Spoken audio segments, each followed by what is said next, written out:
Somos Otros Entregables Podcast, dos arquitectas que difundimos lo raro, lo diferente y lo invisible del quehacer arquitectónico.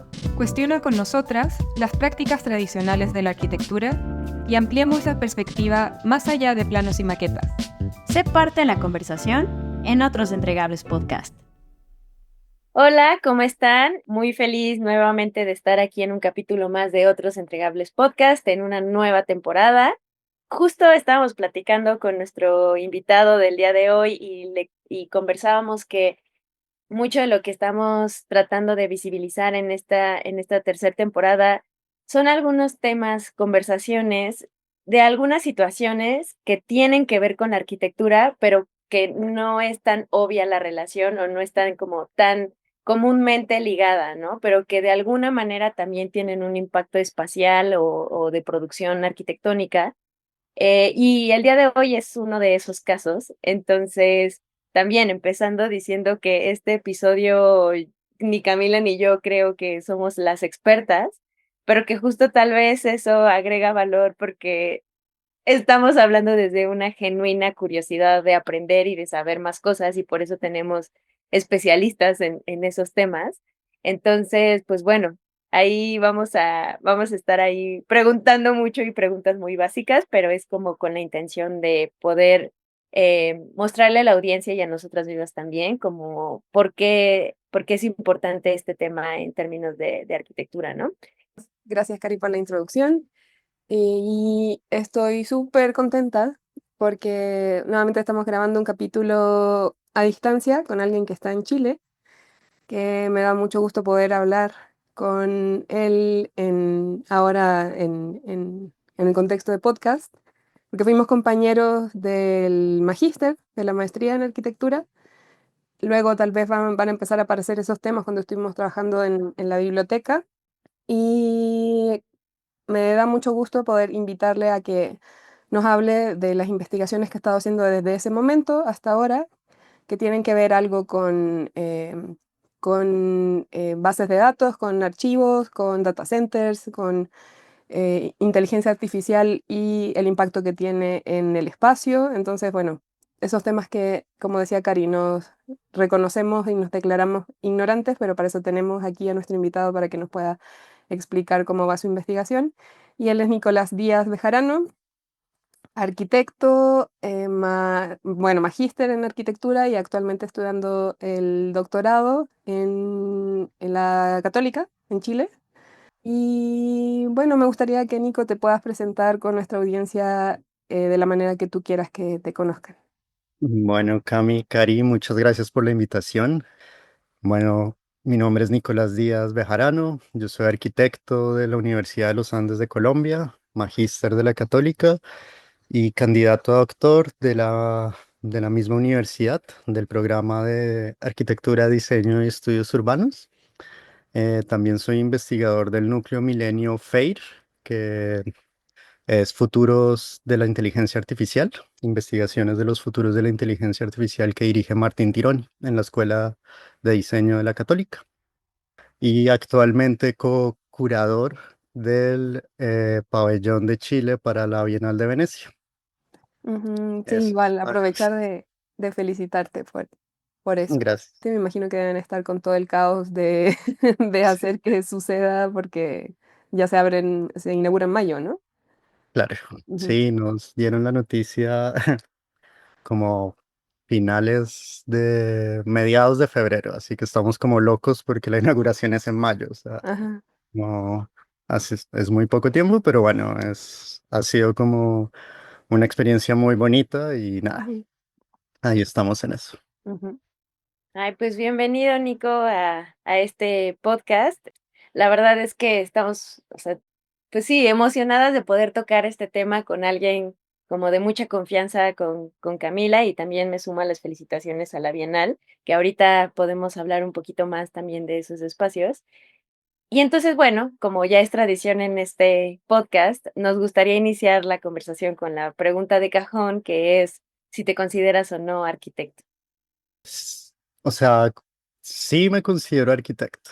Sin embargo, en este proceso, un poco lo que dijo Cami, todo el origen de todo esto ha sido la biblioteca. Yo empiezo como estudiando bibliotecas y me muevo como a este ámbito digital y de cierta manera empiezo como a entrar en otros campos, como los estudios de ciencia y tecnología, los estudios mediales.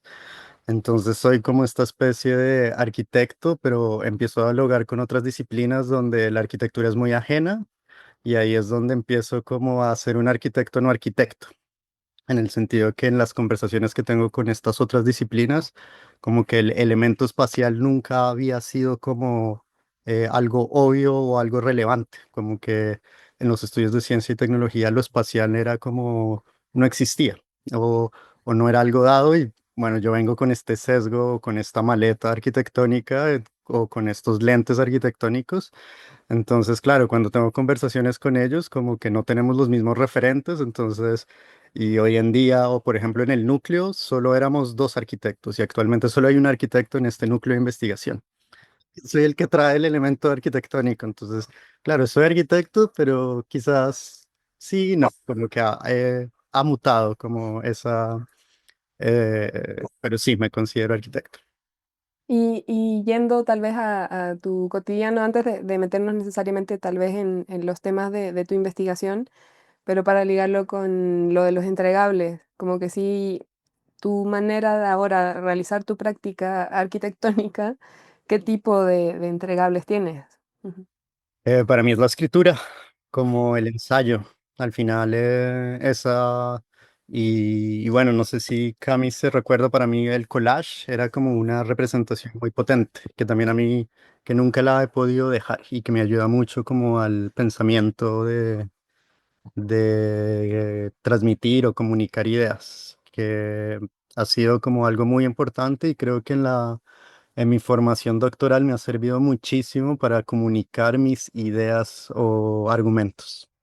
Nico, y entonces nos estabas contando que comienzas con un interés sobre las bibliotecas y me imagino que en los tratamientos de los archivos y, pero de ahí, ¿cómo empieza a darte cuenta, o sea, como a salirte un poco de lo tradicional, que pues una biblioteca es almacenar libros físicos y con algunas nomenclaturas y va. Y entonces ahora nos enfrentamos con que pues ya estamos teniendo un cambio en esos almacenajes, ¿no? Ya no tenemos ese almacenaje de manera física, sino digital, y entonces como que creo que pensamos que, bueno, guardamos algo en la nube o guardamos algo en un y se pierde, ¿no? Como si no si eso no tuviera una espacialidad o un espacio físico.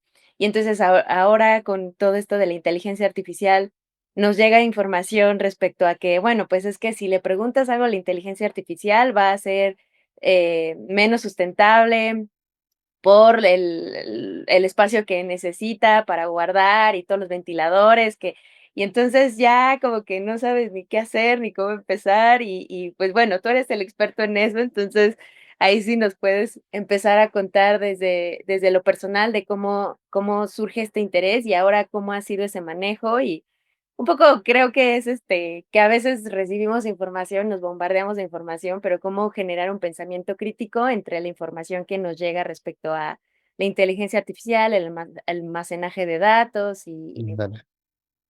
Bueno, un poco como tú lo planteas, Cari, como yo empiezo con una obsesión, de cierta manera, con los espacios de almacenamiento en las bibliotecas. Y de cierta manera, como mi tesis de magíster empieza a identificar que en los espacios de biblioteca el almacenamiento es algo que el arquitecto como que no se obsesiona mucho, sino que el arquitecto siempre se preocupaba por la sala de lectura, por los accesos y el almacenamiento era algo como residual o como un segundo pensamiento, como igual ahí vamos a almacenar libros, pero el bibliotecólogo se obsesionaba mucho porque él tenía la tarea de organizar todos los libros, porque al final iban llegando libros, libros, libros, y ¿quién se hacía cargo? El bibliotecólogo. Entonces, en mi tesis me empiezo a dar cuenta que el bibliotecólogo odia al arquitecto porque el arquitecto pensaba estos edificios como ornamentales, que tenga un gran acceso monumental, que serían como estas bibliotecas de Henri Larousse, como los decimonónicos donde tú entras a una sala de lectura y es como maravilloso. Y también a partir de esta investigación yo siempre tengo un cliché: a país que viajo, visito su biblioteca nacional o la biblioteca como del estado, de la ciudad, porque son espacios muy como interesantes ver cómo se almacena la información. Entonces, ahí empiezo a identificar que nosotros como seres humanos tenemos una obsesión por almacenarlo todo, como que toda nuestra información, conocimiento y demás lo almacenamos. Y a través, quizás en un inicio eran como papiros, después libros, después, y la habitación va mutando como de habitación a edificio, o de mueble, espacio, habitación, edificio, y yo empecé a identificar que ya se volvían máquinas, que eran como estos edificios súper automatizados, donde no había luz, donde no había oxígeno, porque son enemigos para la conservación del libro. Entonces ahí yo empecé a hacer como un clic que al final se estaba no diseñando para el hombre, sino para la información, en este caso para el libro. Entonces ahí llego ahí cierra como el episodio de la investigación de la maestría, donde empiezo a identificar estas nuevas tipologías o estos nuevos tipos, formas de biblioteca. Y me acuerdo mucho que en la comisión, en las conversaciones de la corrección, Rodrigo Pérez de Arce me dice como, bueno, pero igual ya está el elemento como digital, como con lo digital estamos escaneando todo y en un pendrive ya solucionamos como el elemento, como que, y me acuerdo mucho con Gabriela, mi directora, siempre teníamos esta conversación de densidad y compresión, como que siempre hay una densidad de información que la queremos comprimir, y al parecer era esta ilusión de que lo digital era la panacea, porque tú podías como densificar, comprimir toda la información y ya no era un problema como espacial. Entonces ahí cierra ese capítulo de biblioteca, pero yo siempre quedo como con la duda, como, ¿y qué pasa o sea, si las bibliotecas se están volviendo como edificios automatizados para no humanos, porque ya no importaba como el elemento de la sala de lectura, porque por internet ya nadie o todo el mundo dice, ¿por qué voy a una biblioteca si puedo desde mi casa entrar y conseguir toda la información, todo el catálogo? Entonces yo dije, bueno, ¿qué pasa con lo digital? Y ahí fue donde empiezo a saltar al elemento digital y si la biblioteca es el edificio, la tipología para los libros o para el análogo, el primo digital es el centro de datos. Entonces yo digo, bueno, empecemos a analizar este fenómeno de densidad y compresión, ya no es del libro, es del elemento análogo, sino es de lo digital. ¿Qué significa? Entonces, si antes yo veía como la estantería, yo empezaba a hacer cálculos de cuántos kilómetros de estanterías se iban a necesitar para los próximos 10 años almacenar toda la memoria de los chilenos. Era, bueno, ¿y ahora qué pasa con lo digital? ¿Realmente lo digital es esta panacea? ¿Como realmente vamos a poder almacenar como toda nuestra información como en un pequeño edificio o en un edificio? Y eso fue como en 2019, fue antes de que todo GPT explotara. Mm, Entonces, de cierta manera, como igual el data center ya se estaba como identificando como esta tipología, Marino Otero, Hipólito Pestelini ya estaban como empezando a estudiar el centro de datos como una edificación no humana, que al final estos espacios o estas bibliotecas automatizadas, el data center era un espacio para almacenar la información, ujú. donde igual no necesita aire, no necesita luz, pero ahora necesita otros requerimientos de energía, de agua, eh, porque al final cuando accedemos a la nube de Internet, eh, empezamos a calentar los servidores, como cuando nosotros arquitectos tenemos esto muy claro, cuando empezamos a renderizar, los computadores se calientan y les ponemos ventiladores, y si estamos en verano empiezan a trabajar más lento. Entonces al final son estos requerimientos como materiales reales que nos piden las máquinas. Entonces ahí es donde empiezo a estudiar como el data center, y empezamos a ver un poco, y desde la ciencia de los estudios de ciencia y tecnología, Mel Hogan, que es una académica muy importante, ya empezaba como que ya muchos académicos empezaban a identificar que estas edificaciones consumían mucha agua. Pero en esa época el consumo de agua no era muy preocupante porque seguíamos como no había esta conciencia de crisis climática. Entonces era como, estas edificaciones consumen agua, bueno, no pasa nada porque hay agua. Ujú.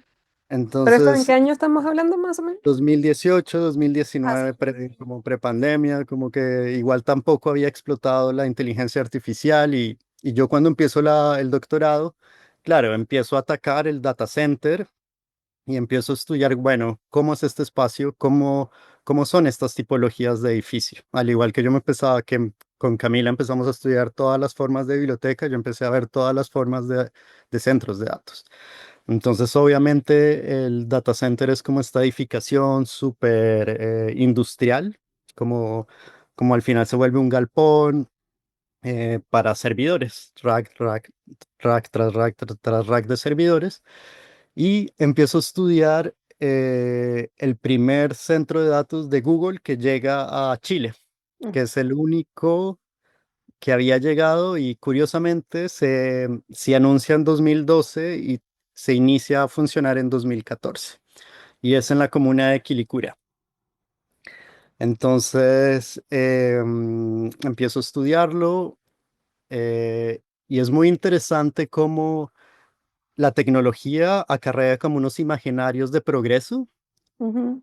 Entonces, cuando empiezo a ver como documentos de prensa, había mucha especulación diciendo que en Quilicura se iba a generar como una tipología edilicia de Silicon Valley.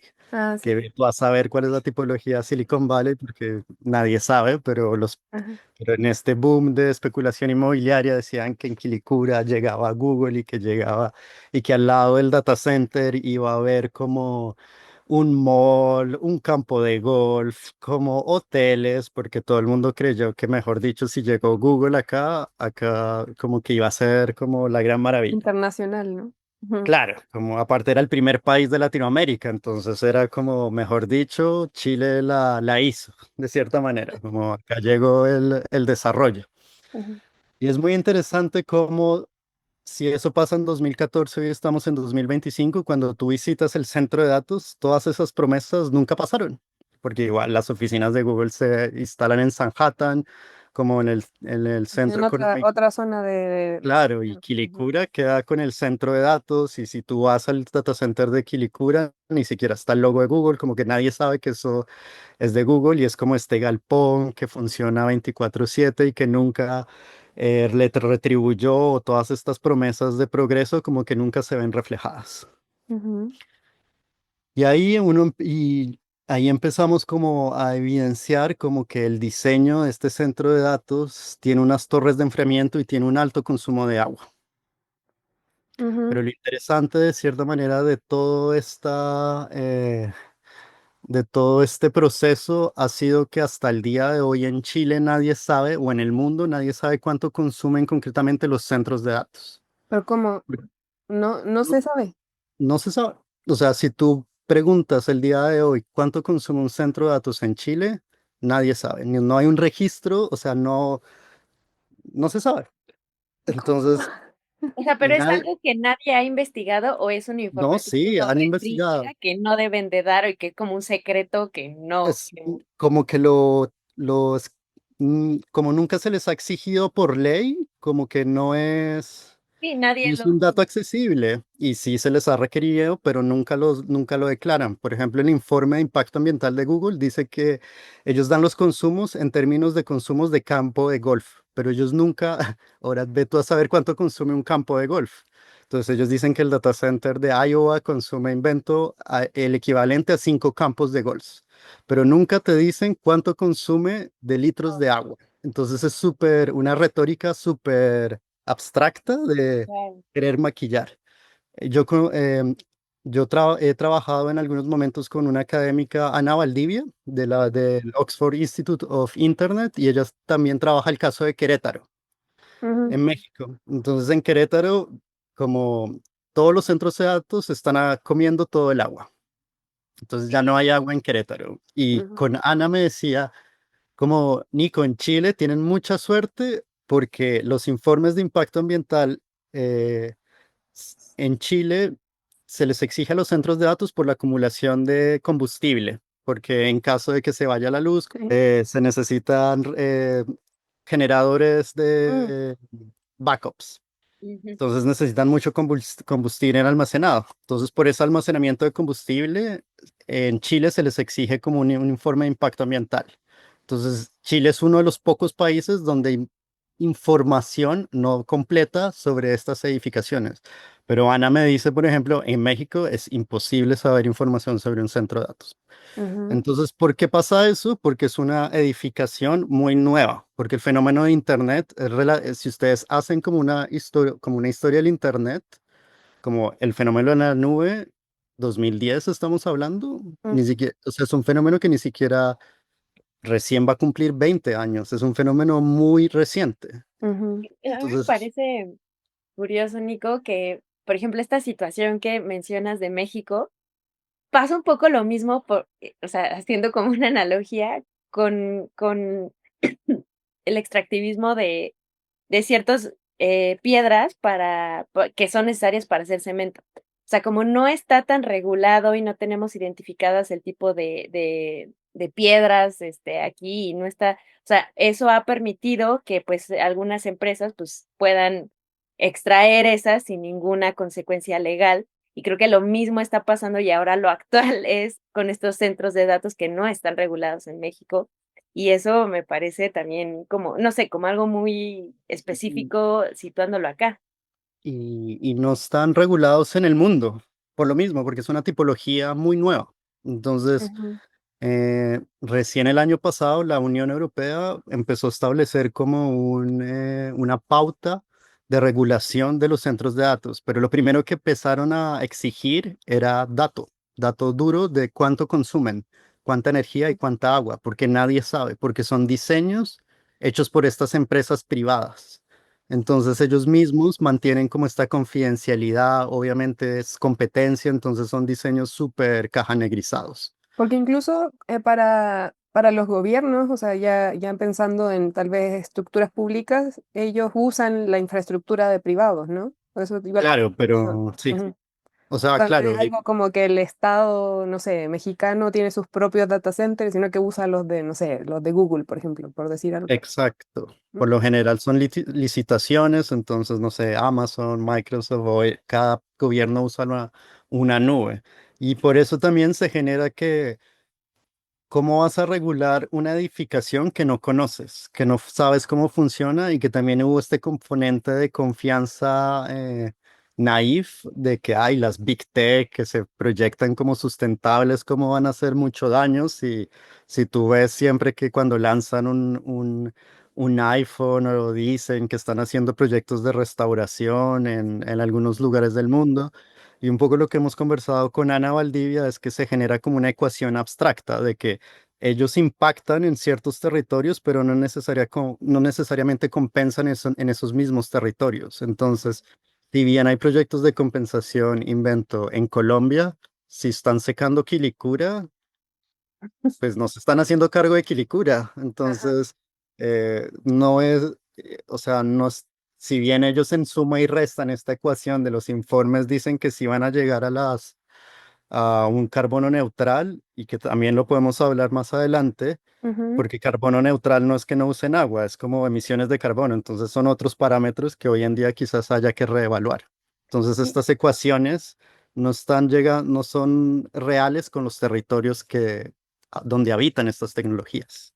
y ahí, en cuanto, o sea, si no se sabe cuál es el consumo real, por ejemplo, para enfriar este tipo de edificios, me imagino que sí como que se asume que es muy alto el consumo, pero no se sabe. O sea, por eso ya está instalada esta situación como de cada vez que le preguntas algo a ChatGPT, está secando no sé qué cosa. Ujú, Sí, ya están empezando a salir estudios, ya están empezando a salir como dato duro, evidencias, pero por eso les digo, esto, o sea, el data center de Quilicura 2014, recién cumplimos 10 años y ChatGPT fue hace 2 años y entonces son tiempos como tan cortos que al final es súper difícil, como todo pasa muy rápido, de cierta manera. ujú. Oye, Nico, y bueno, no sé, te digo, luego muchas de las preguntas que te voy a hacer son medio de especulativas que leí, que ni siquiera como que me clavé en eso. Pero, por ejemplo, la inteligencia artificial china, esta de DeepSeek, creo que ellos tenían igual una narrativa de que no iba a tener tanto consumo de recursos versus el ChatGPT. ¿Tú Ujú. sabes de eso? Sí. Bueno, o sea, se supone lo que dicen, porque también esto está lleno de o sea, es una guerra especulativa porque Sí, como que, también. Están los o países sea, que van lo interesante de DeepSeek es que se suponía que los que más sabían, o los LLMs, que serían como los lenguajes grandes, los modelos de lenguaje grandes, que son las inteligencias artificiales que hoy conocemos, los que eran los pioneros, era OpenAI con GPT, bueno, Gemini, o sea, como que al final ellos estaban como había esta carrera, ellos estaban en esta carrera.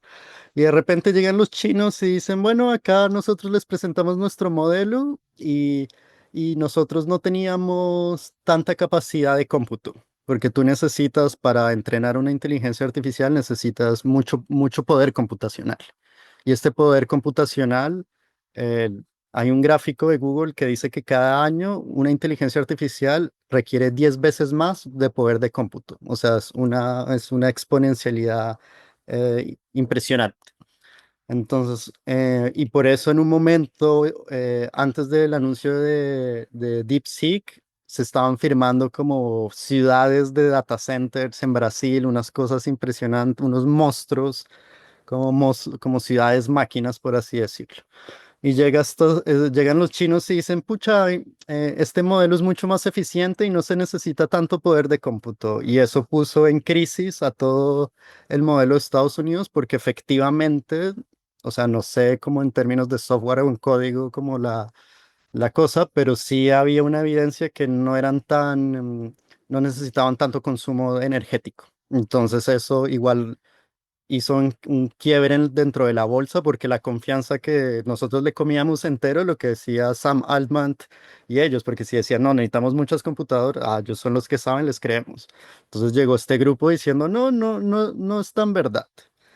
Pero, y al parecer era porque los chinos no tenían tanto poder de cómputo. Entonces ellos como tenían un límite, a partir de ese límite estaban innovando en cómo poder igualar, como a través de código y demás, cómo poder igualarlos. Entonces ellos tenían como un límite. Entonces por eso ellos son tan eficientes, porque tenían límites físicos de hardware que no, los gringos siguen construyendo, los chinos no podían. Entonces era como a través de este límite puede ser como muy eficiente. Entonces por eso DeepSeek llega como a irrumpir un poco como esta, este imaginario. Sin embargo, pues ahí es donde se genera una paradoja porque ahorita hay como una carrera por lograr la panacea de la AGI, que es como la inteligencia artificial general, que es como esta inteligencia artificial humana, porque la inteligencia artificial que hoy tenemos es como muy torpe, tosca. Entonces eso es lo que están buscando y y se suponía que la verdad incómoda era que necesitábamos mucho más poder de cómputo para poder llegar a esa inteligencia general como de Dios o que las máquinas iban a ser como Skynet y demás. Y que, Entonces siempre era más poder de cómputo, más poder de cómputo. y que ahí es donde bueno, te digo, yo estoy hablando así como, como muy de que lo que te digo que luego me llega información y así. Y hablando como con amigos, pero lo puedo ligar mucho con el episodio que grabamos con Adri Rodríguez respecto a sustentabilidad, que decía que, por ejemplo, o sea, el tema del desecho, ¿no? O sea, los desechos físicos, la manera en la que consumimos nos ha llevado a que también gran parte de los desechos que tenemos impactan mucho en el sur global y no tanto en el norte, ¿no? Ahí es donde casi casi la basura le echamos acá. Pero y entonces aquí es donde me parece que es lo interesante, ¿no? Porque casi que empezamos hablando de una escala micro de un libro, dónde se va a almacenar, y después de ahí pasó a un estante, y el estante a una serie de estantes, y entonces una biblioteca. Y entonces ahora, pues, tenemos todos estos, como lugares de, o sea, centros de datos y con racks y bla. Pero entonces necesitamos cada vez más energía para poder como sustentar este tipo de edificios, ¿no? Y entonces yo había escuchado que entonces es ahí donde la energía nuclear viene como a ser una posible solución. Y ahí es donde yo me acuerdo que en algún momento fue una exposición también que abordaba temas de la energía nuclear, donde muchos de los experimentos y cosas que se hacían, pues también se hacían en lugares en el sur global, donde habían una comunidad muy pequeña y la gente se quejaba de las repercusiones que tenían en la salud, en los recursos naturales, en el agua. Y entonces es donde luego decimos, ¿no? Pues, ¿dónde está el límite, no? Porque si vamos a necesitar ese tipo de energías para poder sustentar estos edificios, pues, está muy cañón, ¿no? Porque aparte el manejo de la energía nuclear, pues, es muy complicada, o sea, tiene que ser muy exacta, ¿no? Entonces, no sé, ya me estoy yendo como muy, a película de ficción. Pero como que tenía un poco esa inquietud de también del manejo de la energía nuclear para este tipo de recursos. Mira, ahorita, bueno, esta investigación también la he trabajado con Marina Otero, que pues ella tiene mucho más tiempo como en el campo y ha visitado como muchos más países, pero ahorita, como les comentaban, están en esta carrera donde necesitamos mucha energía, mucha agua. Entonces, claro, una de las opciones, no sé si han visto, hay centros de datos que están poniéndolos dentro del océano o en el espacio. Esto para ahorrar refrigeración, para ser más eficientes, pero también del lado energético han dicho como enterrémoslos, utilicemos energía geotérmica o energía nuclear. Entonces se ha vuelto como una locura o como un hambre por satisfacer este imaginario tecnocientífico de que si tenemos como una inteligencia artificial mucho más desarrollada, esto va a resolver nuestros problemas, pero este desarrollo no está generando más problemas de los que pretende solucionar, y eso es un poco las discusiones que se están teniendo, como, o que quizás Marina y yo estamos proponiendo, como al parecer esta industria no quiere tener límites. ¿Y qué pasa cuando empiezan a haber límites? Ujú, Y quizás lo puedo relacionar un poco con la biblioteca. Una biblioteca es un edificio que se acaba y quizás va a llegar a un punto donde no va a almacenar más libros. Y el centro de datos es este que quizás deberíamos empezarle a poner límites, porque tiene que ser como esta, porque tienen que seguir construyendo centros de datos gigantescos que sabemos que quizás los territorios no van a aguantar la cantidad de energía, de agua que necesitan para enfriarse. Ya ujú. no es ético. Y Entonces ahí es donde entra como ahí es donde empieza, quizás empieza la arquitectura a intervenir, como estas dimensiones, estos tamaños, estas escalas son éticas, los territorios pueden soportar esto, o quizás tenemos que empezar a ponerle límite a estos grandes, a estas big tech, como señores. ahí no, bueno, o sea, me acuerdo que en algún momento de la discusión con respecto a la biblioteca, pero cuando de manera muy incipiente se estaba hablando de temas digitales, era como cada vez hay más avances, bueno, tecnológicos que permiten que más información quepa en un menor espacio, como y el Claro, espacio cabe entendiéndolo como más pequeño que el nano, o sea, sí, sí. hablando como en esos términos, ¿no? Pero tampoco hay como una proyección en cuanto a almacenamiento de datos que cada vez van a necesitar que espacialmente los centros de datos sean más pequeños y que se necesite menos energía para enfriarlo, o no tiene sentido decir. Sí, pero como estamos produciendo muchísimo más data, como que al final ese imaginario no se va a cumplir, porque estamos realmente produciendo tanta data y ahora no es solo almacenamiento, sino con inteligencia es procesamiento de data. Ajá. Porque cuando tú le pides a ChatGPT que piense, no es que él vaya como y saque la data, sino que está pensando. Y este pensamiento es como cuando renderizamos y nuestra computadora se calienta. Ujú, Ese es el proceso de la inteligencia artificial. No sé, bueno, creo que los arquitectos lo entendemos. Cuando estamos haciendo un render y que son estos cuadraditos que están empezando como, haz de cuenta que una inteligencia artificial empieza como a renderizar nuestra respuesta. Entonces están buscando como cuál es la respuesta más óptima y en este pensamiento, por eso por eso dicen que es más sustentable buscar, antes era en un buscador el buscador te bota una data y tú empezabas a entrar a cada enlace. La inteligencia artificial procesa tu pregunta o tu requerimiento y busca una respuesta. Y en esta búsqueda es donde se genera el consumo de agua, energía y demás. Ujú, Entonces ahí es donde está el elemento complejo. ujú. Entonces, espacialmente, sí, sigue siendo, o sea, el avance tecnológico para reducir el espacio de almacenamiento no tiene sentido en términos espaciales, ¿no? O sea, O sea, porque no sigue. van como creciendo de igual manera. Claro, como la tecnología sigue avanzando, lo mismo que pasa con nuestros celulares, como las aplicaciones, como sabemos que nuestras máquinas son más poderosas, entonces hacen que, no sé, que el WhatsApp ahora tenga más animaciones, entonces vuelve el proceso o sea, si el software fuera estático, si no avanzara, quizás sí, no necesitaríamos, pero como todo va aumentando y pidiendo cada vez más y todo es más y más y más y más y más, y si se dan cuenta siempre actualizamos nuestras aplicaciones de celular porque cada vez tienen más cosas y más cosas y más cosas. Y Ujú. estas más cosas son para almacenar, procesar más data. En ningún momento ha habido una actualización para que las aplicaciones sean más tontas o que no procesemos tanta data. Siempre ha sido más y más y más y más. Entonces, también es como, y también es un error de la biblioteca. Nosotros nunca hemos dicho, bueno, vamos a quemar libros porque eso es como no podemos no conservar toda la data y tenemos esta condición humana o este defecto Marina habla de hacer duelo de la información. Quizás ya necesitamos en un punto eh, soltar la información que quizás me puedan como crucificar como Nicolás y las generaciones futuras que vayan a investigar necesitan data. Bueno, necesitamos de algún modo como hacernos cargo dónde vamos a almacenar esta data o cómo la vamos a almacenar. Porque si seguimos así, ya es insostenible el modelo. Es que creo que algo que también en algún momento se tocó, creo, cuando hablábamos de biblioteca, ahora lo estoy relacionando con eso, como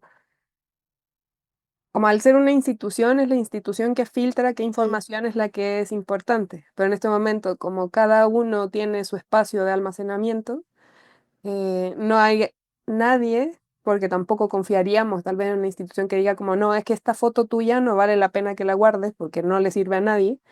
O, o como esta reflexión que hiciste con ChatGPT, o sea, que le preguntaste como qué ropa te vas a poner hoy, como que no le sirve a nadie esa información, solo te sirve a ti, pero, pero creo que se liga con la crisis de las instituciones también, o sea, finalmente somos cada uno los que estamos decidiendo guardar nuestra propia información en la nube, entonces nadie la filtra.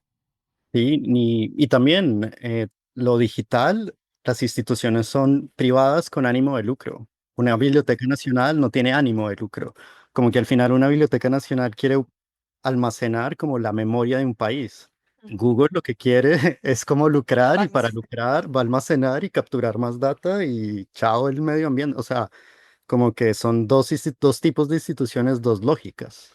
Ujú. Entonces ahí es lo complejo y también con la llegada de Trump y que las Big Tech sacaron esta otra cara ya no tan, Buena onda. vamos a ver qué va a pasar. Antes intentaban, no, sí, vamos a ser amigables con el medio ambiente. Ahora con Trump, Que está cañón, porque aparte, o sea, justo ahorita los escuchaba hablar y pensaba como, sin querer, ¿no? Como solucionar el problema. Entonces, como de, o sea, me quedé pensando, va avanzando esto tan rápido, o sea, estamos hablando de que hace 7 años, estaban empezando estas investigaciones y ahora ya súper rápido han cambiado ChatGPT, o sea, ¿no? Y estaba pensando, bueno, pues tal vez obviamente siendo medio nerd y así, bueno, desde la academia, cómo podemos también como cambiar estas clases de ética, ¿no? Y que también estos dilemas éticos de lo que almacenas, lo que no almacenas, qué información le das, qué no, cómo usa redes sociales y así, o sea, pueden formar parte de las clases. Bueno, yo me acuerdo este, en la primaria así, que tenía clases de civismo y esas ya fueron desapareciendo, pero y ahora, o sea, por ejemplo, en las clases de ética de arquitectura podría aparecer también como cuándo usar, cuándo no. Pero es complicado porque justo poniéndolo en el contexto de Trump, al menos hablando de Estados Unidos, también ya están censurando como ese tipo de clases, ¿no? O sea, entonces también dices, híjole, pues sí está cañón la manera en la que estamos consumiendo, consumiendo, consumiendo el pensamiento y que las narrativas están enfocadas en cosas que obviamente desde una visión capitalista va a redituar en un tema económico y no tanto obviamente en tema ético o de conservación de recursos, ¿no? Entonces, es todo un tema. Y no sé, también, o sea, como cambiando también la narrativa, es de que sí hay algo positivo en todo esto. O sea, ¿cuál es la buena cara de la inteligencia artificial y todo eso? O sea, también nosotros tal vez estamos ahorita hablando de cosas negativas, ¿no? Y el agua, pero ¿qué Mm, pasa con el otro lado? O sea, es, y yo creo que Cami lo tocó muy bien, y por eso yo siempre vuelvo a la biblioteca o al bibliotecario, como cuando tú organizas la información, hay un acto de cuidado hacia la información. Y creo que el problema ha sido que las Big Tech no han generado, o el modelo de la nube no genera un cuidado de cómo organizamos la información digital, sino que cogieron toda la información y lo que buscan es sacarle lucro. Entonces, por ejemplo, no toda la información es igual. O sea, por ejemplo, la inteligencia artificial para medicina y demás es súper buena. O sea, nadie ha dicho como no lo utilicemos. No, pero el problema es que estamos utilizando esa misma tecnología para absolutamente todas las tareas, desde cómo nos vestimos, y eso es lo que genera unos consumos exorbitantes. Si hubiera como unas categorías, como o reorganizar como todo este modelo, como de cuidado. Entonces quizás no toda la data, todos los memes tienen que estar en los centros de datos, quizás no todo tiene que estar en la nube. ¿Qué pasa si empezamos a generar como una biblioteca, como quizás, pucha, los memes? Quizás que vayan desapareciendo o mantenemos un meme, o, ¿me entienden? Como no, al final, lo digital aplana, horizontaliza todo tipo de información, tanto la investigación en medicina, en sustentabilidad, como los 41.000 memes que compartimos y demás. Y yo creo que el no hacernos cargo de toda esta data, de almacenarla, de indexar, como de organizarla, es lo que genera toda esta nube que se vuelve como algo que nos supera. Sí, Porque sí, sí, sí, como arbitrario en lugar de justo como casi que una curaduría de esa información, pero ahí justo vienen preguntas como lo que dice Cami, bueno, ¿quién curaría eso, no? O sea, porque podría caer en temas de censura sola. Pero bueno, Cami, te interrumpí. no, creo que, o sea, sabemos que, por ejemplo, en el funcionamiento de un computador, como que mientras más tengas organizada tu información, la máquina menos sufre, ¿no? O sea, porque tiene como que el proceso de buscar información es más fácil. Entiendo que sería lo mismo en el caso de la inteligencia artificial, si es ese procesamiento de datos. El momento que está pensando la máquina, si ese pensamiento eh, puede ser más eficiente al ir a buscar la información sin tener que como revolver tanto, necesitaría menos energía para ese procesamiento, entonces podría como gastar, o sea, utilizar menos agua para enfriarse, por ejemplo. Y también algo como, por ejemplo, uno de los gastos más potentes de inteligencia artificial es el entrenamiento. Ujú, Y este entrenamiento pasa solo una vez cuando la entrenas, porque después la despliegas. Entonces, por ejemplo, estos entrenamientos podrían ser en los centros de datos de noche, porque se supone que es como en estancias donde no va a haber tanto consumo de recursos. ujú. Y eso también es algo que nos hemos acostumbrado a que el Internet está 24/7 disponible. Entonces, es como que no estamos entendiendo el fenómeno físico versus la variable, como nos hemos acostumbrado que todo lo digital está 24/7 disponible para nosotros. Y quizás también esta idea de límites, ¿qué pasa si solo podemos utilizar ChatGPT 5 veces al día? O quizás cuando en ciertos centros de datos ya es de noche y puede ser más eficiente, como que hay que tener estas conversaciones, como cómo Sí. empezar a diseñar. O sea, y ahí es donde también entra la palabra diseño, como quizás se necesitan centros de datos nacionales o comunales, donde ahí podemos guardar nuestros memes, y quizás hay otros tipos de nube, mucho más de investigación. Igual también haciendo algo como de historia, el centro de datos nace por una necesidad académica de acceder a todas las bases de datos en Estados Unidos. O sea, el centro de datos nace por una idea de esta información que puede ser valiosa para los investigadores. Entonces, ¿cómo podemos centralizar esta información que es importante? Las bibliotecas también nacen por este interés de centralizar como información para que el investigador pudiera tener esta información. Mm. Ahora, el Internet es como todo, como, como cualquier clase de información. Es que es Entonces, como ahí también mucha, o sea, la escala es como potencialmente bien. gigantesca. O sea, me imagino que eso creo que no, yo no, al menos no lo toqué como parte de investigación, pero me imagino que tú sí. O sea, en algún momento de la biblioteca seguro era como se guarda toda la información, o sea, como ahora, como que todo es igual, hasta que llega algún momento que dice como, bueno, es que necesito acceder a esta información, entonces la voy a organizar. Sería como que se replica el proceso, tendríamos que replicarlo ahora para este nuevo formato de información, pero es como una escala gigantescamente más grande de un libro, ¿no? Y, y, por ejemplo, el año pasado estuve conversando en el Museo Precolombino, Ujú, acá en Chile. ujú, Y por ejemplo, ellos tenían una nueva posición respecto al archivo o lo que es lo que se guarda y era como guardar pensando a las generaciones futuras, como ujú, qué queremos que nuestras ujú. generaciones futuras sepan de Sepan. nosotros. Ujú, Claro, porque también lo mismo, tanto análogo como digital no se puede almacenar todo. Entonces el precolombino era pucha de esto, ¿qué le sirve, qué creemos que le sirve al futuro?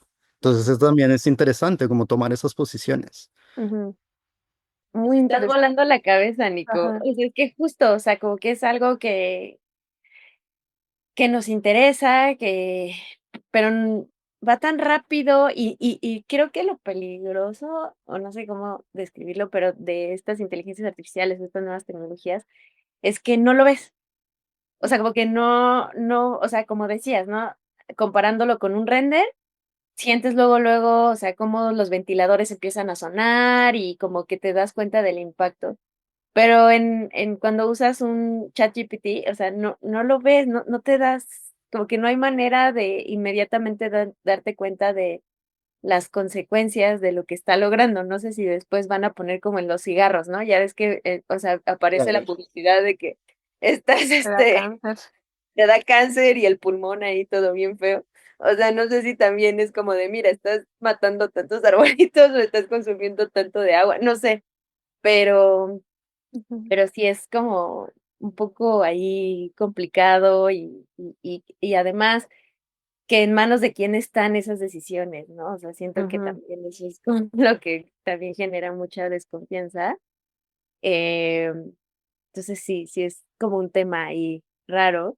Y Nico, yo donde quería también llevar esta conversación es que haciendo como un punto y aparte, es que Camila y yo, cuando empezamos este podcast, pues estábamos convencidas que estos otros entregables daban como que eran el pretexto para hablar de temas no tan comunes de la arquitectura, ¿no? Entonces, en esto que observo de tu perfil es que estás muy clavado en un tema que es muy importante y que las próximas generaciones van a agradecer que alguien ya hubo este tipo de investigaciones. Y es un tema que de repente puede ser muy complejo y es difícil manejarlo porque tampoco quiere ser como muy simplista o reducirlo mucho, pero también es un tema que estás llevando a la Bienal de Arquitectura de Venecia. Entonces, eso es como otro entregable, ¿no? O sea, como que como también creo que fue un ejercicio para ti o el equipo con el que estás participando, de cómo organizar toda esta información, llevarla a ese tipo de foros y de alguna manera diversificar eso, ¿no? O sea, tal vez nosotras ahorita lo que estamos haciendo es también una manera de diversificar y que, pues, la gente pueda conocer esta narrativa que estás diciendo, pero es diferente la plataforma de una bienal, ¿no? Entonces, quería preguntarte un poco cómo ha sido ese ejercicio, ¿no? De pasar de una investigación doctoral a una exposición. Ya, bueno, como eh, igual algo quizás que me ha pasado durante la investigación doctoral es que hay como mucho temor de enfrentarse como a lo digital, un poco un poco la conversación que tuvimos anterior, pero también he tenido instancias de dictar talleres sobre centros de datos. Y ha habido como por parte de las escuelas como mucha resistencia, que dicen como no, un centro de datos no es un tema de arquitectura, como no, el arquitecto no debería diseñar un centro de datos. Entonces como que siempre me generaba mucha curiosidad porque había esta resistencia, como si las bibliotecas sí, pero el centro de datos no. Como que sí te puedes titular diseñando una biblioteca, pero un centro de datos es como no, eh, Ujú. eso es prohibido. No sé, como que De siempre ingenieros. sí, claro, como no, esto es demasiado técnico y es como igual el arquitecto diseñar aeropuertos, estaciones de metro, como que igual, como que por más tecnificación que haya, em, se puede diseñar. Y también dicté una escuela de verano en la Católica que se llamó Humedales Enmarañados. Y también los estudiantes como que se frenaban un poco cuando les decía centro de datos porque me decían, Nicolás, ¿qué es eso? Ujú. ¿Cómo funciona eso? Entonces tocó ir a un supercomputador de la Chile para que vivieran la experiencia de qué significa un supercomputador, una sala de datos, un centro de datos, y cuando vieron, como que te perdieron el miedo, como que ya vieron que un centro de datos es igual que ir al almacenamiento de una biblioteca nacional, es una estantería, sino que ahora son racks. Entonces tengamos eso en mente. El llamado de la Bienal de este año se llama Intelligence, como natural, colectiva y no me acuerdo la tercera, como son tres tipos de inteligencia. Y en mi investigación yo vengo trabajando con comunidades locales de Quilicura. Y el año pasado se llamó al Plan Nacional de Centros de Datos, donde era una instancia donde donde el gobierno, el Ministerio de Ciencia y Tecnología quería convocar como a diferentes actores para tener una estrategia de cómo implementar esta tipología que es necesario hoy en día. No, no lo sabía. También. Ujú. Entonces nosotros estuvimos haciendo el acompañamiento y de cierta manera, digamos que este proceso fue como para mi formación o para mi experiencia como muy enriquecedor. Y de cierta manera, en Chile hay como esta metáfora de las mesas de trabajo, como vamos a crear una mesa de trabajo cuando hay un problema. Entonces siempre es como, ah, hay una cagada, hagamos una mesa de trabajo. Entonces la mesa de trabajo se volvía como este instrumento, como, pucha, hay un problema, uy, los centros de datos están consumiendo mucha agua, ya, hagamos una mesa de trabajo. Entonces el Plan Nacional se volvía como esta instancia y una mesa de trabajo. Entonces, para el llamado de la Bienal, con Serena D'Ambrosio y Linda Schilling, Linda investiga mucho como los procesos participativos en relación a proyectos de impacto ambiental. Ella trabaja más minería, pero en estos procesos de impacto ambiental siempre se llama a una mesa donde explican los impactos. Entonces, la Bienal llama como a recuperar esta inteligencia colectiva, natural y demás. Entonces nosotros dijimos, pucha, hay algo muy chileno en la mesa de trabajo. Entonces, ¿qué pasa si nuestra propuesta de pabellón es como tomar la idea de la mesa como objeto, como espacio, pero también como esta metáfora chilena de que empiezas a reunir a diferentes opiniones, actores en torno a una problemática? Y cogimos la problemática que yo estaba estudiando, la de los centros de datos, porque los centros de datos son las que encadenan pues el desarrollo, el despliegue de la inteligencia artificial, porque el ministerio ahora está empujando mucho esta idea de campus de inteligencia artificial, que son centros de datos con otros programas. Entonces, Mm. se está volviendo como una tipología nueva que nadie sabe cómo es, porque nadie sabe que es un campus de IA. Ujú. Entonces, por eso, de cierta manera, como nuestras tres investigaciones convergen tanto en esta idea de una mesa de trabajo y el pabellón se llama inteligencias reflexivas, porque lo que busca es generar una mesa, o sea, el pabellón es una mesa, no les puedo contar más, pero es una mesa que invita a diferentes reflexiones de diferentes actores. Entonces están los actores no humanos, está el agua, están los minerales, está la fauna y flora de los territorios que se impactan, pero también están los políticos. Chile ha sido muy vanguardista debatiendo la política nacional de inteligencia artificial, pero cuando tú empiezas a revisar esta política nacional no se habla mucho de los territorios, como que la política es muy empática en relación como a los sesgos hacia el humano, pero ¿qué pasa con los territorios o los habitantes que soportan esta tecnología? Es decir, guiño, guiño, el centro de datos. Como Ujú, si queremos desplegar inteligencia artificial, también hay que tener esta otra patita. Si bien hay que controlar cómo la IA va a tener sesgos a las poblaciones, pero también a las poblaciones que habitan o los mismos territorios, deberíamos tener estas conversaciones. ujú, Entonces, por eso el pabellón busca esto, como esta mesa reflexiva, donde empieza a plasmar como esta ausencia de los territorios, de las comunidades que no han sido partícipes de estas decisiones, de este futuro, de esta carrera por la inteligencia artificial. Porque Chile quiere volverse este hub, el líder en Latinoamérica. No sé si vieron que quiere crear su LATAM GPT y demás, ah, que es una inteligencia artificial chilena o latinoamericana. Entonces Chile está tomando la vanguardia. Entonces, ¿qué significa todo este desarrollo?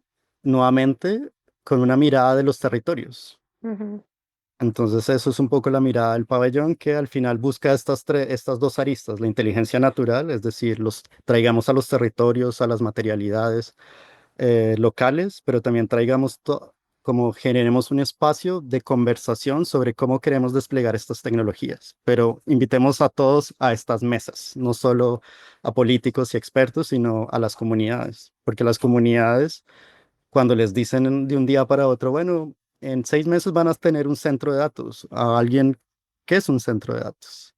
O cuando les preguntan a las comunidades, bueno, ¿qué quieren de compensación en relación a un centro de datos? O sea, las comunidades y Chile ha resistido mucho la implementación de centros de datos y las comunidades, entre comillas, son expertas, pero les ha tocado con sudor de aprender como, porque ujú. nadie les ha entregado información por nuevamente los que les contaba al principio. Entender un centro de datos es muy complejo, no es que uno entre a internet y te explique, no haya el libro de los centros de datos. Ha sido como a las comunidades, ha sido un esfuerzo muy importante. Creo que ahí hay algo, o sea, ahí es donde tal vez le veo como el valor a involucrarnos como desde la disciplina tal vez en estos temas, porque sí hay una resistencia de la arquitectura, a mi parecer, como de involucrarnos en esto porque son, o sea, generalmente pasa, no me acuerdo quién era que hablaba de esto, de que como que ante los cambios tecnológicos en la arquitectura o nos posicionamos como en contra o como resistiendo a los cambios con como una nostalgia de la manera en que se hace la arquitectura desde siempre, o se abrazan los cambios, pero quienes lo abrazan son como los menos. En general tenemos una resistencia muy grande a adaptarnos a eso. Y en el momento de no involucrarnos espacialmente en algo que pensamos que tal vez en este mundo de la nube, que es como intangible, inmaterial, que no existe, por eso no nos metemos, estamos descuidando que siempre tiene una bajada material finalmente. Ujú, Y si no nos involucramos en ese aterrizaje material y cómo ese impacto sí está en el espacio y está en los territorios, como dice, estamos dejando que sean otras las disciplinas las que se están haciendo cargo de eso y no, como que lo escondemos, ¿no? O sea, no existe, los centros de datos es algo como X, es una caja y listo, o sea, ¿por qué nos tendríamos que estar metiendo en eso? Pero siempre hay un aterrizaje espacial y creo que eso es lo que es un poco difícil de ver, porque me acuerdo que en algún momento igual con Cari hablábamos como por otras cosas de lo del metaverso.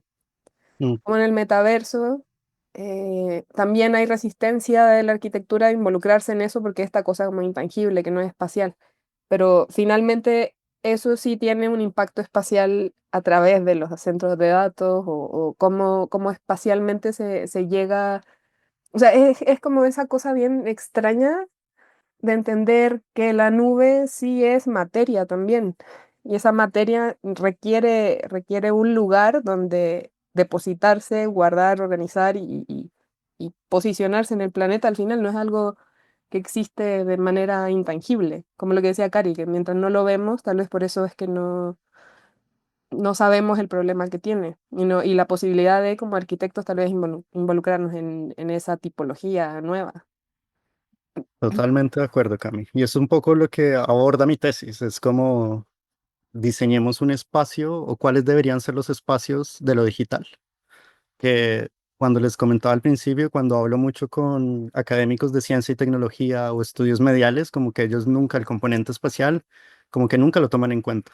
Entonces, si hay alguien que fue entrenado para estudiar la dinámica espacial es el arquitecto. Y ahí es quizás también el llamado del pabellón. En el pabellón estudiamos 25 centros de datos en Chile. Mm, Entonces, la idea del pabellón es traer esta tipología y jalarle las orejas a los arquitectos y decir, bueno, ¿qué pasa si esto se vuelve un tema de arquitecto? ujú. Y ¿Qué creo que pasa? también creo que tiene que ver con que, o sea, y estaba leyendo ayer un libro que abordaba como, o sea, decía en inglés como de vanity projects. Entonces sí, como que cuáles son, o sea, como que tiene que ver mucho entre una biblioteca que puede ser un proyecto hermoso y de lucimiento personal de autor, a los centros de datos, que cómo encuentras la belleza en eso, ¿no? Y para quién tendría que ser bello, porque cuando vas a una biblioteca puedes sacar un libro, consultarlo y te puedes quedar mucho tiempo ahí leyéndolo. Pero los centros de datos tienen esta cosa que, entre comillas, no se habitan. Entonces, como que nadie quiere entrarle porque tampoco es que vayas, o sea, que van a pensar, o sea, que tenga que ver justo con la belleza. Y entonces siento que por eso los arquitectos le tenemos como un relego. Y también creo que es como literalmente rediseñar la palabra diseño, porque justo, o sea, que lo tenemos ligado con lo bello, ¿no? O con lo material, con lo tangible. Porque me acuerdo que una vez Camila y yo quisimos entrar a una convocatoria que tenía que ver como con diseñadores, Ujú. y en algún momento alguien me hizo un comentario como de: "Pero es que ustedes no diseñan". Y es como, pues, es que diseñamos otras cosas, hay que diseñar el pensamiento, hay que diseñar como esas reglas que mencionas, Nico, de cuándo sí es ético o cómo podemos, pues sí, como por medio de estas reglamentaciones, pues, encontrar un equilibrio, ¿no? Conforme a cómo consumimos y cómo almacenamos la información, porque si no, pues, nos estamos comiendo nuestro planeta y estamos clavando nuestra propia tumba, ¿no? Y eso de también, eso que mencionas de, bueno, pues, ahora hay que ponerlo en el mar, hay que enterrarlo y luego vamos a ir a Marte, es un poco la misma idea colonial de siempre, ¿no? O sea, como que cuáles son los territorios en donde se colocan estos tipos de centros, ¿no? Obviamente no van a ser como en el club de golf donde viven, personas, ¿sabes? O sea, siempre van a ir a lugares o a territorios muy vulnerables, donde existen comunidades vulnerables que genuinamente, y por eso se me hace como interesante lo que plantean en la Bienal, bueno, en el pabellón, que regularmente estas mesas son sesgadas, ¿no? Porque ni siquiera como las comunidades tienen acceso o se enteran, y es más, tienen el interés, porque ya piensan como, o a veces pensamos: "Ah, ¿ya para qué?". O sea, ¿sabes? Entonces, como que de alguna manera y se está produciendo también toda esta información desde un sesgo, ¿no? Mm. Entonces, como que creo que ahí, pues sí, regresando a lo que comentábamos anteriormente, pues la ética, el rediseñar como todas estas, usos y así es que generan valor y que tiene que ver con cambiar un poquito la concepción de le arquitecte, porque no es nada más hacer proyectos bonitos que van a cambiar, entre comillas, la vida de las personas, sino que ahora también integramos otro tipo de inteligencias, otro tipo de especies no humanas, o sea, ¿sabes? O sea, como que va más allá y por eso creo que hay que generar valor y en seguir repensando como ese rol de nuestra profesión. Y ahí, Cari, yo me agarro un poco lo que tú dices, y es también como el centro de datos está diseñado bajo una ética o bajo una perspectiva extractivista y de consumo. Esos son los parámetros de diseño, porque se diseña para consumir agua y electricidad. Entonces, siempre a los estudiantes les digo, ¿qué pasa si diseñamos un centro de datos para que no consuma, sino para que genere otros resultados, otras dinámicas? ¿Qué pasa en el caso de Quilicura? ¿Qué pasa si el centro de datos, en vez de evaporar el agua, quizás la utilice, pero la devuelva al humedal? Ujú, ¿Qué pasa cuando el centro de datos empatiza con los cuerpos de agua porque necesita agua? ¿Qué pasa si empieza a generar otras relaciones, no de extractivismo, no de consumo? Y ahí esos son diseños como posiciones como diseñadores y que no necesariamente tenemos que resolver el detalle técnico de cómo el sistema no. ¿Qué pasa si pensamos desde ese parámetro tipológicamente o espacialmente va a generar otras dinámicas? Porque quizás entonces el centro de datos se inserta dentro del humedal. ¿Qué pasa ahí? Entonces ahí bajo, si ya decimos no vamos a hacer una perspectiva extractivista, colonial de Ujú, seguir este modelo, sino qué pasa si instauramos otras posibilidades. Como diseñadores podemos generar estos escenarios, estos cambios, y en especial a estas comunidades que están resistiendo que hayan otros escenarios, les sirve mucho porque haz de cuenta, tú cómo vas a enfrentarte a una multinacional que tiene millones Claro. de dólares, gabinetes de abogados y demás. Pucha, igual si hay otras formas de centros de datos, quizás ellos pueden mostrar eso en las mesas de negociación o en estas mesas de trabajo. Y quizás podemos convencer a estos ingenieros de que hay otras formas, otros diseños posibles. ujú. Y ahí es donde está mi interés o lo que creemos que el pabellón puede gatillar en este escenario de discutamos cómo debiesen ser estos centros de datos. Ujú, No Claro, resolviendo, sino más bien preguntando. dibatámoslo. Sí. Y en esas discusiones lleguemos a otros consensos. ujú. Y Nico, tu tesis, o sea, creo que sí, entiendo que estamos tocando como todos los temas de tu tesis, pero ¿en qué punto vas? O como, eh, sí, sí, nos puedes Eh, platicar un poquito más sobre tu tesis en específico. ya, bueno, un poco, o sea, para mí mi tesis doctoral ha sido una locura porque todo lo que he hecho siempre es o sea, soy una persona muy afortunada en el sentido que muchas veces un doctorando como que hace su tesis y tiene sus cosas aparte, como que no necesariamente todo se mezcla. En mi caso sí, por ejemplo, lo del pabellón es parte de mi investigación, como mi trabajo con las comunidades, el apoyo que les he hecho a ellas es parte de la investigación. Entonces, de cierta manera, como mi tesis se cierra solamente o pone como el límite dentro del caso de Quilicura y el centro de datos de Google, de Param. Ujú, ujú, Y al final es como más esta reflexión sobre el consumo de agua, porque ujú, el data center de Panam está afectando el ecosistema de los humedales de Quilicura. ujú. Y cuando empecé a estudiar el caso, me empecé a dar cuenta que los santiaguinos no conocen que Quilicura tiene humedales. Yo no soy. Nadie sabe. Ujú, ajá. Y son los humedales urbanos más grandes de Chile. Y ¿Sí? fueron declarados como humedales urbanos en 2018. Bueno, me van a pegar las comunidades, pero muy recientemente, pero ese estatus de humedal urbano lo quitaron. Los privados lograron como tumbar ese estatus de humedal urbano. Entonces la tesis busca como entender cómo es este ecosistema de datos, Ujú, cómo esta ecología de datos, pero también cómo es esta ecología o ecosistema del agua, entendiendo como el ciclo del agua, cómo el agua llega a Quilicura.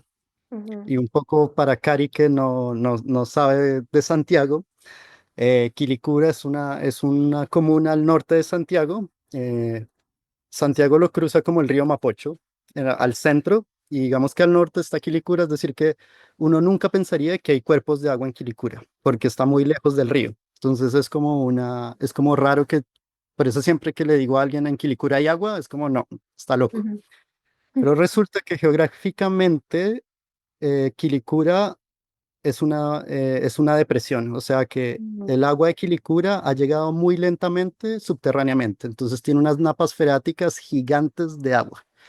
Y por eso el terreno en Quilicura es como enlodado, arcilloso, y son estas propiedades geológicas que acusan que hay agua, pero los privados que quieren construir y demás la niegan. Entonces hay una fricción sobre entender el reconocimiento de los cuerpos de agua. Entonces mi tesis entiende como el caso de Quilicura como este no reconocimiento de los cuerpos de agua, pero también como el fenómeno digital exacerba como esta situación.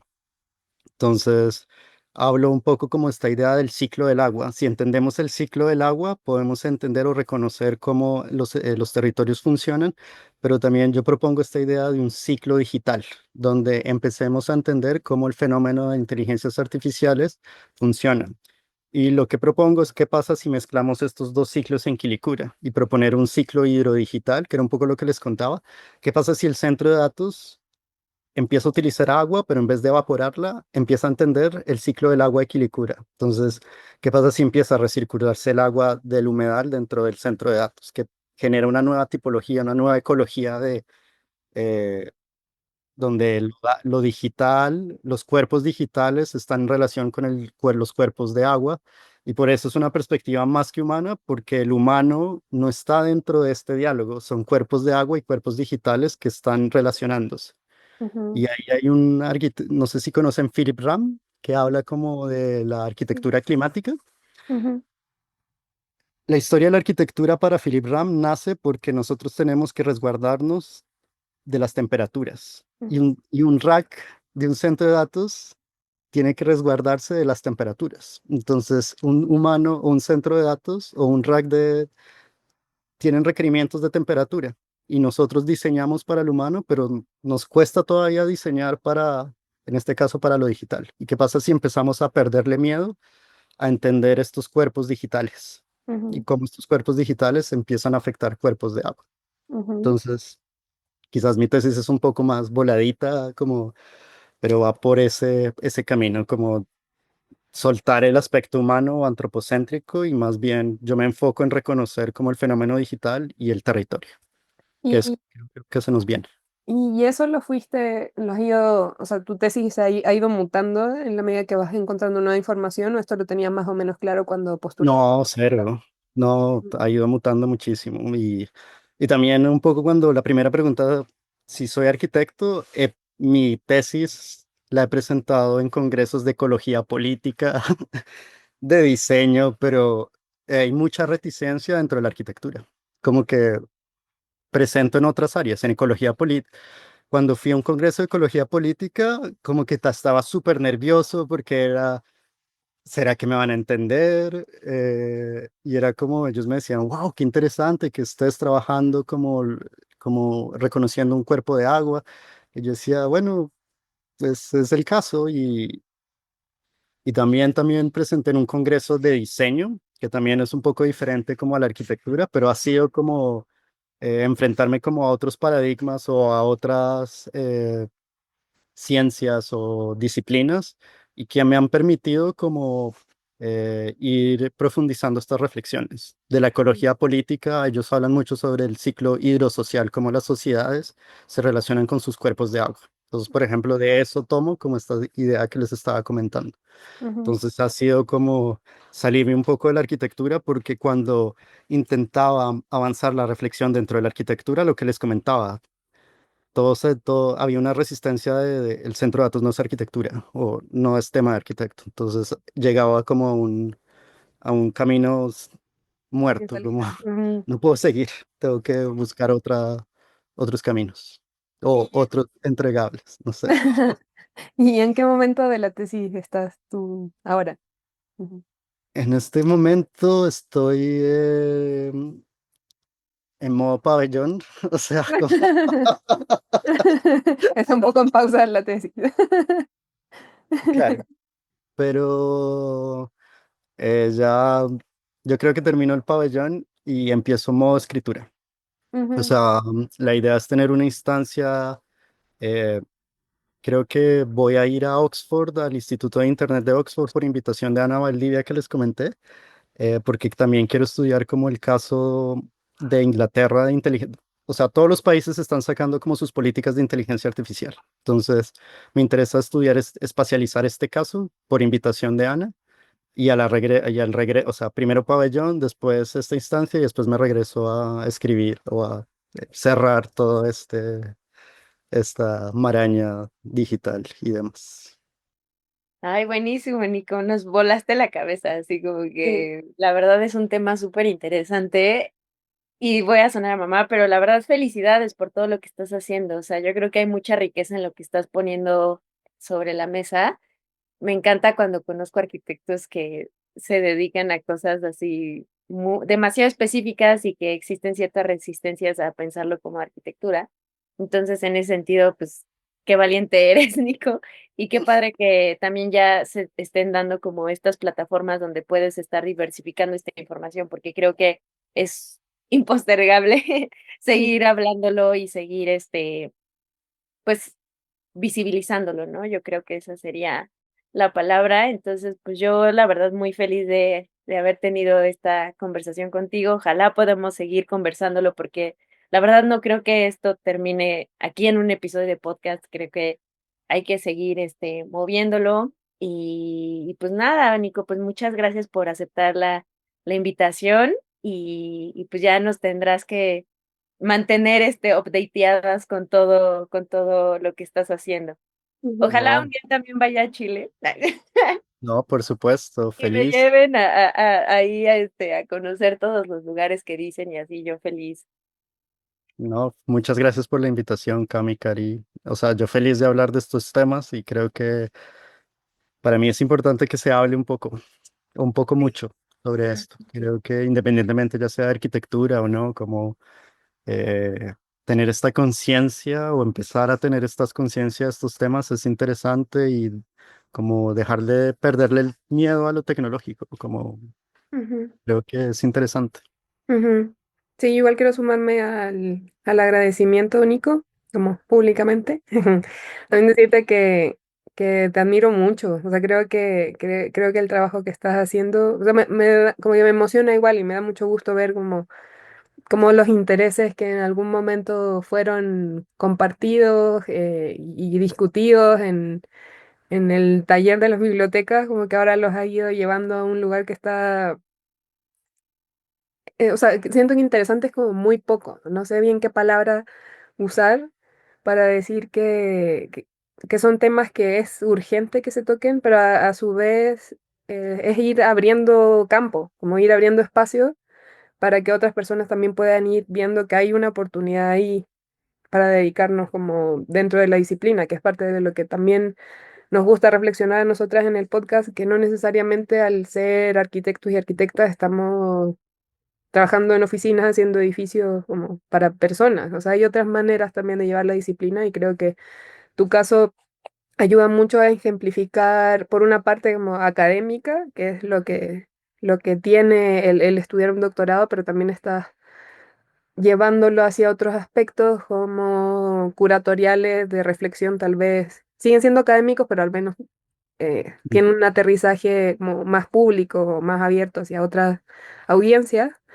Y también como al ser un trabajo que dialoga también con comunidades y territorios, también lo estás llevando hacia otro lado que ayuda a ampliar la discusión, eh, e incluso a nivel de políticas públicas. O sea, hay muchos aspectos que están tomando. Entonces te agradezco mucho el darnos el tiempo de hablar de estos temas, de hablar con nosotras en el podcast y espero que sigamos trabajando, o sea, sigamos dialogando, sigamos sabiendo más de cómo va todo tu proceso y a ver qué sigue en los próximos años.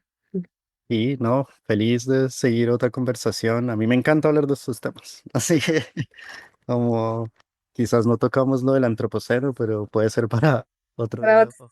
Otra vez. Seguro sí, estará increíble. Sí, por favor. Oye, Nico, Pronto. y si alguien quiere contactarte, ¿cómo te encuentran? No sé si por correo, Mm, Instagram. por Instagram, no me acuerdo la arroba, Nicolás Díaz B, guión bajo, creo. O también nicolasdiazb.com está mi página. O sigan el Instagram del pabellón Inteligencias Reflexivas, que Ujú, también por ahí, que si bien ahorita, ahorita está un poco muerto porque todavía no ha empezado, pero próximamente la idea es activar este medio. ujú. Y pues los invito, bueno, en mayo como a ver el resultado y quizás ahí podemos tener otra conversación sobre el pabellón per se. Sí, Sí, estaría increíble. muchas gracias, Nico. Sí, a nosotras igual nos pueden encontrar en otros punto entregables en Instagram y si nos quieren mandar algún correo nos pueden contactar a otrosentregables@gmail.com. por si quieren seguir ampliando esta conversación, nos quieren proponer otros temas, lo que sea, siempre estamos escuchando y abiertas a seguir la conversación también por esos medios. Eso, gracias Cari, gracias Nico por un nuevo capítulo y nos vemos en otro capítulo de otros entregables podcasts.